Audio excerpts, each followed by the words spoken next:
And the International Space Station on the right side of your screen coming into a more clear view at this point. This Now week, back SpaceX inside at of long last Dragon. delivered 4 astronauts aboard a fully automated Dragon capsule that had its launch delayed several times in recent weeks.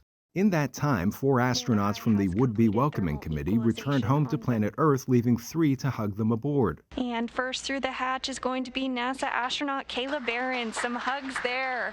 And you can hear the claps inside Mission Control. The arriving crew features astronauts who are part of NASA's Artemis mission, tasked with landing the first woman and next man on the moon.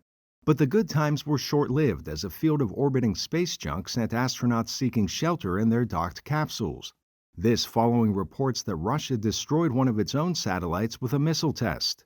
The test has so far generated over 1,500 pieces of trackable orbital debris and hundreds of thousands of pieces of smaller orbital debris that now threaten the interests of all nations. NATO also calling the test reckless.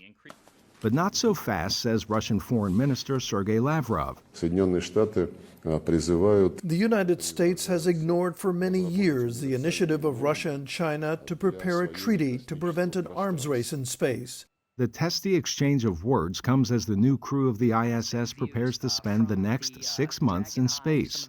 They will host 2 groups of visiting tourists, the first coming from Russia in December. In other news, tragedy befell one of the first space tourists in human history.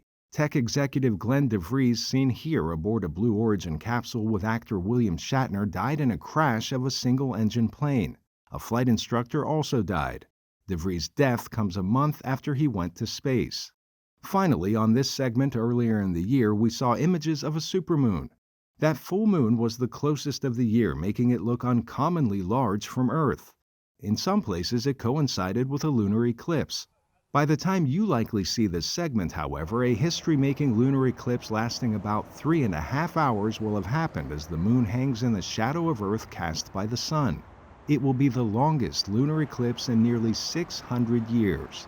Arash Arabasadi, VOA News.